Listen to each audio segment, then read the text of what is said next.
Bonsoir à tous, ravi de vous retrouver sur Monaco Info. Voici les titres de ce lundi 21 août. 33, 34 et même 35 degrés, ce sont les températures relevées ou attendues en principauté en ce début de semaine. Comment supporter ces fortes chaleurs? Témoignage dans ce journal. Le chiffre est impressionnant, la compagnie des autobus de Monaco table sur 1 million de voyageurs en juillet et en août. On fera le bilan de l'été et le point sur la rentrée avec le directeur d'exploitation Roland de Rejniewski. Rentrée de soirée gratuitement et en toute sécurité, c'est possible grâce aux navettes de BeSafe. Nous avons suivi toute la nuit l'association monégasque de lutte contre la consommation d'alcool au volant. Monaco, leader de la Ligue 1, l'ASM a surclassé Strasbourg 3-0 hier soir au Stade Louis II. Une deuxième victoire convaincante et prometteuse, même si le championnat ne fait que commencer. Il suffit de faire quelques mètres dans la rue pour la ressentir et la subir. La chaleur continue de sévir. Pour atténuer ses effets sur nos organismes, chacun sa méthode. De l'ombre, de l'eau et parfois des glaces. Christine Datomel, vous nous le confirmez, il fait chaud et c'est parti pour durer quelques jours encore. Oui, alors effectivement, le thermomètre continue de grimper, des températures très élevées, un niveau d'intensité très rare pour une fin août. La canicule est bel et bien présente. Alors nous vous avons posé la question, comment lutter contre elle? Écoutez vos réponses. Par exemple, on est venu ce matin pour profiter de la piscine et après, vers midi, maximum 13h, on s'en va. Comme ça, au moins, on évite les fortes chaleurs pour la petite. Pour ma part, moi, je me rafraîchis beaucoup, je bois beaucoup d'eau. J'essaye de ne pas rester trop au soleil non plus. Quand je me sens pas bien, je rentre chez moi, au frais. Et puis voilà, on essaye de lutter contre ça. S'hydrater le maximum, de l'eau et rester à l'ombre. Chaque jour, j'essaye de bien me rafraîchir un peu toutes les demi-heures. Après, je vais aussi à la plage. On peut que leur conseiller déjà de se baigner, vu qu'ils ont quand même une belle piscine à bonne température. Et après, surtout s'hydrater. On dit surtout aux parents avec les enfants de bien s'hydrater, pas hésiter à passer. Là, il y a des douches froides, de bien s'hydrater et tout, parce que sinon, c'est vrai qu'on peut vite avoir des problèmes avec cette température élevée. Et si la plupart redoutent la canicule, quelques-uns lui trouvent des avantages. Nous, dès qu'il y a des pics de chaleur, forcément, on travaille un peu plus. C'est compliqué aussi parce que derrière, avec toutes les machines qui dégagent de la chaleur, il fait très chaud, mais on est content. On voit les clients rentrer, on voit tout le monde ressortir avec le sourire parce qu'ils se rafraîchissent ici. Le soir d'avant, on commande les fruits. Donc on sait que quand il va faire plus chaud, on en commande plus. Une vague de chaleur qui nous pousse donc à prendre des précautions, comme limiter les sorties, penser à rester au frais ou encore à s'hydrater. Mais qu'en est-il pour nos amis à quatre pattes? Je laisse boire à volonté, comme vous pouvez le voir. Et puis on a de la chance parce qu'il y a pas mal de fontaines à Monaco. Donc dans toutes ces balades, elle s'arrête à chaque fois qu'elle a soif. Et puis voilà. Il y a un peu d'eau sur la tête quand il fait trop chaud. Des températures qui devraient perdurer encore les prochains jours, le mercure pouvant grimper jusqu'à 40 degrés.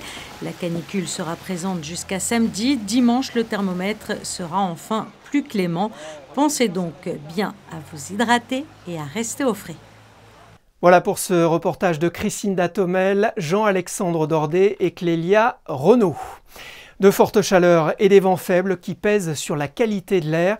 Le seuil d'information de la pollution à l'ozone était susceptible d'être atteint ce lundi. Le gouvernement recommande aux personnes vulnérables, femmes enceintes, jeunes enfants et personnes âgées ou sensibles de limiter les sorties et les activités physiques. En période de chaleur et de pollution, vous êtes nombreux à privilégier les transports en commun. C'est le bon réflexe à avoir.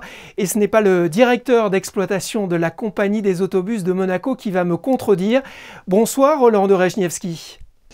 Bonsoir. Alors le mois d'août n'est pas encore terminé, mais des premières tendances se dessinent. Quel bilan tirez-vous de cet été en termes d'activité, de fréquentation ? Eh bien écoutez, on a démarré sur les chapeaux de roue en juin avec une augmentation de 20% par rapport à l'année dernière et surtout de 3% par rapport à 2019, ce qui est quand même un bon indicateur d'une reprise post-Covid, je dirais, marquée. Pour ce qui est de la partie juillet-août, nous n'avons pas encore complètement les chiffres, mais on s'attend à avoir transporté plus de 1 100 000 passagers sur cette période estivale. Ouais, un chiffre impressionnant. Alors fin de l'été rime avec rentrée. C'est le moment pour les parents qui ne l'ont pas encore fait de renouveler la carte de bus scolaire. Vous nous rappelez les démarches et le tarif ? Le tarif, il est de 10 €, quelle que soit la façon dont on procède. Alors, on peut le faire de manière numérique avec Monapass pour les personnes qui ont, je dirais, l'application. On peut se rendre directement à nos bureaux et se faire charger directement la carte par nos caissiers avec des heures d'ouverture entre 8h30 et 16h30 en continu tous les jours de la semaine. Quelles sont les nouveautés qui se profilent pour cette rentrée ? Y aura-t-il des changements en termes d'arrêt ou d'itinéraire ? On évolue, si vous voulez, à chaque fois d'une année sur l'autre, éventuellement pour retoucher certains horaires afin qu'ils cadrent avec les heures je dirais, de début de classe ou de fin de classe. Et éventuellement, en fonction des emplois du temps, on est amené à renforcer certaines sorties scolaires. Mais sans cela, pour les lignes régulières, pas de changement prévu pour l'instant. Alors vous avez 45 autobus, dont 22 bus hybrides et 10 bus 100% électriques. Est-ce que d'autres investissements sont prévus pour rendre encore plus durables les transports de la Principauté ?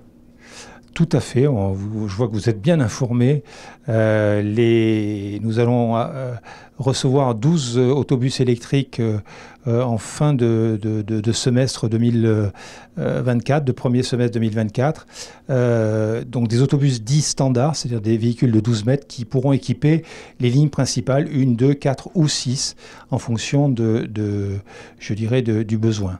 Alors ça, c'est une première salve et la deuxième salve, ça sera dans 1 an et demi à peu près, 1 an et demi, 2 ans, une nouvelle série de 12 bus. Et donc là, on se rapprochera d'être en mesure, si vous voulez, sauf panne particulière, d'avoir des bus électriques sur toutes les lignes. Alors voilà pour les bus, on imagine que Monabike a connu aussi un grand succès cet été et vous avez des chiffres là encore impressionnants à nous donner. Écoutez, ce qui est vraiment plaisant avec Monabike, c'est que on se rend compte 13 ans après le premier vélo électrique mis en service à Monaco, qu'on a encore une marge de progression significative, puisque entre le premier semestre sur la même période, disons entre janvier et août de 2022 à 2023, on fait plus 20%. Oui, avec un réseau qui s'étend, notamment avec Beau Soleil. Quel bilan tirez-vous de cette expérience et de ces 3 stations qui sont déjà installées ? Mais écoutez, c'était une première, puisqu'il s'agissait d'un mini-réseau international, si on peut s'exprimer ainsi. Et c'est vrai que ces 3 stations fonctionnent bien et je pense qu'elles rendent service aux usagers beausoleillois qui se rendent à Monaco et le contraire. Et c'est vrai qu'elles font partie, notamment celle du centre du marché. Hein. Elle fait partie des 20 premières stations du réseau, ce qui est quand même bien. On arrive au terme de cet entretien. Une toute dernière question. Si vous deviez convaincre en une phrase les résidents d'emprunter régulièrement et durablement vos bus et vos vélos à la rentrée ? Alors pour les bus, je leur dirais, écoutez, faites-vous conduire parce que nous, on peut être votre voiture avec chauffeur. Puis en plus, c'est un moment convivial où on peut échanger avec d'autres passagers et je trouve que c'est un moment de décontraction. Et pour le vélo, vous pouvez faire ce que vous voulez, vous n'irez pas plus vite dans Monaco pour vous déplacer qu'avec les vélos Monabike. Même si en montée, il faut quand même faire un petit effort musculaire pour y parvenir. Et on est prêt à le faire. Merci Roland Rajniewski d'avoir été notre invité. Je vous remercie, bonne continuation, au revoir à tous. Et on rappelle ce chiffre que vous nous donniez, on s'achemine vers 1 million de voyageurs en juillet et en août sur les lignes de la compagnie des autobus de Monaco. Lorsque l'on a raté le bus de nuit, reste une solution pour rentrer de soirée en toute sécurité, la navette gratuite de BeSafe, l'association monégasque de lutte contre la consommation d'alcool au volant. Juliette Rappert et Thomas Deus ont suivi une équipe le temps d'une nuit. Cette année encore, l'association BeSafe est présente pour assurer votre sécurité la nuit pendant les 2 mois d'été, du lundi au dimanche, à partir d'1h du matin jusqu'à environ 5h. Nous avons donc mis en place ce système de navette avec un chauffeur accompagné d'un bénévole pour assurer la sécurité en cas de besoin à l'arrière de la navette, ce qui permet à toute personne ayant trop consommé d'alcool de pouvoir être accompagnée en toute sécurité devant sa porte. Et cette nuit, c'est Olivia qui s'est engagée en tant que bénévole de l'association qui accompagnera les utilisateurs de BeSafe, un engagement qui lui tient particulièrement à cœur. Je suis bénévole du coup depuis 4 ans maintenant et j'ai rejoint cette association qui me tenait particulièrement à cœur parce qu'on connaît tous quelqu'un qui a trop bu pendant une soirée, qui a soit perdu la vie, soit eu des conséquences plus ou moins graves. Donc soit la navette sera devant l'établissement de nuit ou alors il y a la mise en disposition du numéro de téléphone qui est présent sur les réseaux sociaux auquel les personnes peuvent nous contacter directement et on viendra les récupérer où ils sont. Depuis juillet, ce sont près de 400 personnes qui ont été ramenées à bon port, comme Antoine. Je me sens pas de prendre le scooter ce soir, donc j'ai contacté BeSafe afin de rentrer en sécurité chez moi. Comme j'habite à Saint-Roman, je préfère rentrer avec BeSafe, c'est plus sécuritaire et puis voilà. En plus d'assurer votre sécurité, bouteilles d'eau et éthylotest sont disponibles à bord de la navette. Football, début de saison idéal pour l'ASM, 2 matchs, 2 victoires et une place de leader de la Ligue 1. Pour son premier match de la saison au Stade Louis II, Monaco a sorti le grand jeu en dominant Strasbourg 3-0, doublé de Minamino et frappe de Ben Yedder. Ce mardi, vous pourrez assister exceptionnellement à l'entraînement au centre de performance de la Turbie. C'est gratuit. Mais attention, le nombre de places étant limité, il faut réserver sa place. Ouverture des portes à 9h30, séance à 10h30.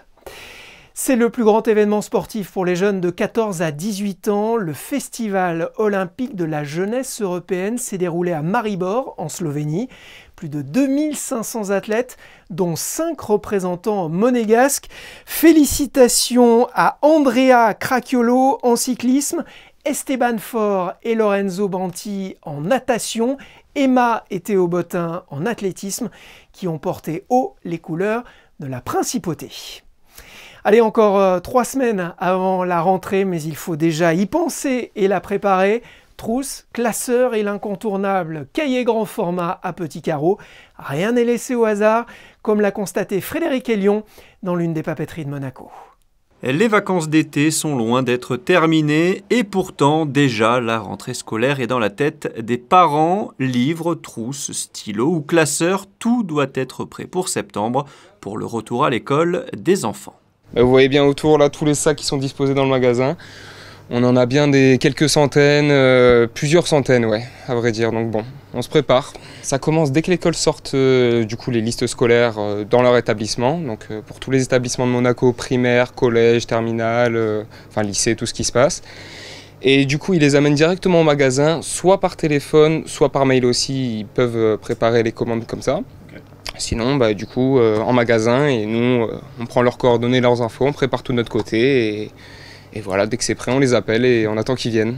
La rentrée se prépare bien en amont, que ce soit côté papeterie où les commandes sont faites en avril, mais pour que tout soit en rayon maximum début juillet, côté parents, à chacun son rythme et sa méthode. Les achats de fournitures scolaires, c'est par Bureau Vallée, et les livres, c'est où la vente de la bourse aux livres ou Amazon, où là, pour certaines choses que je ne trouve pas, je vais directement à l'alphabet. Quand est-ce que vous avez commencé justement à faire les fournitures? La semaine dernière. D'accord. Tout est clôturé, ça y est. Et si vous n'êtes pas aussi efficace que Virginie, pas de stress, la rentrée scolaire est fixée au 11 septembre cette année en principauté. Et en attendant la rentrée, profitons du soleil, mais toujours avec modération. Quelles sont les règles à respecter, les comportements à éviter? Marine Cavalier, dermatologue au CHPG, était l'invitée de Christophe Paco. Bonsoir à vous, madame. Quels sont les premiers conseils? C'est une large exposition qu'il faut éviter? On a la chance d'habiter dans une région qui est particulièrement ensoleillée. C'est un avantage, mais effectivement, c'est aussi un inconvénient puisqu'on est exposé à longueur d'année au soleil. Été comme hiver, on a des étés très longs qui commencent au mois de mai et qui se prolongent souvent jusqu'au mois d'octobre. Et donc, évidemment, il faut faire attention, éviter de s'exposer volontairement entre midi et 16h, préférer l'ombre, appliquer un écran solaire, porter des vêtements couvrants, lunettes, casquettes. mais je dirais qu'il faut particulièrement faire attention au soleil du quotidien, le soleil qu'on prend malgré soi en marchant dans la rue ou en faisant ses courses, en faisant son jardin. C'est ce soleil-là qui est particulièrement, qu'on prend particulièrement tout au long de l'année.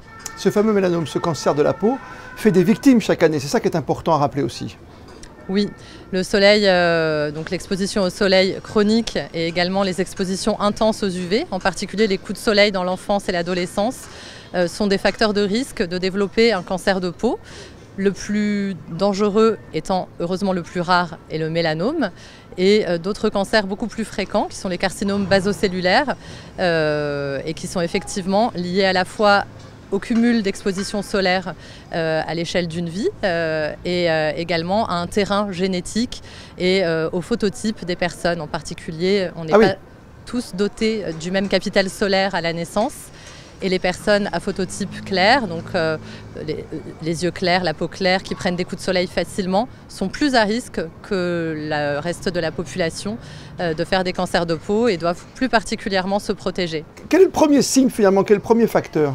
Les critères concernant les grains de beauté qui doivent inquiéter et faire consulter par rapport à un grain de beauté qui serait atypique sont les critères ABCDE, A comme asymétrie, B comme bordure irrégulière, C comme couleur hétérogène, D comme diamètre supérieur à 7 mm et E, je dirais que c'est le plus important, comme évolutivité, c'est-à-dire un grain de beauté qui double de taille en quelques semaines ou un grain de beauté qui se met à saigner spontanément. Ce sont des critères qui doivent inquiéter. Je fais bien la différence avec des grains de beauté épais qu'on aurait écorchés et qui, eux, ne vont pas présenter plus de risques du fait qu'ils aient été écorchés si de base ils sont bénins. Et bien choisir aussi sa crème de protection, c'est important. Il ne faut pas prendre des crèmes moins chères, il faut prendre de vraies belles crèmes. Et qu'est-ce qu'on met? On met du 30%? Mais qu'est-ce qu'on met? Il faut privilégier un indice, un SPF au minimum de 30 et l'appliquer généreusement, donc en couche épaisse, et le renouveler toutes les 2 heures idéalement, et après chaque baignade et chaque disons essuyage qui va effectivement enlever de la crème et faire perdre en efficacité. Merci 1000 fois, docteur Marine Cavaillé, d'avoir été notre invitée ce soir sur Monaco Info. Merci. Et on le disait au début de ce journal, le soleil va continuer de briller demain. Christina, soleil et chaleur sont encore au programme. Oui Sébastien, eh bien demain il fera encore très chaud, les températures avoisineront les 34 degrés et les minimales seront seulement à 29 et même si quelques passages nuageux sont prévus en début de journée, le temps restera principalement ensoleillé. Pour vous rafraîchir, sachez que l'eau de mer sera à 26, le soleil se lèvera mardi à 6h40 et se couchera à 20h25. Demain, nous fêterons les Fabrices. Et ce mardi est un jour important dans la vie de Mathis Jones, le lycéen monégasque est en demi-finale de The Voice Kids. On pense à lui et on lui souhaite bonne chance. On se quitte avec les photos de l'exposition Régnier III, le prince bâtisseur, une ambition pour Monaco. Présentée par la direction des affaires culturelles, elle est à découvrir jusqu'au 31 décembre à la salle d'exposition du quai Antoine Ier. Excellente soirée sur Monaco Info, à demain.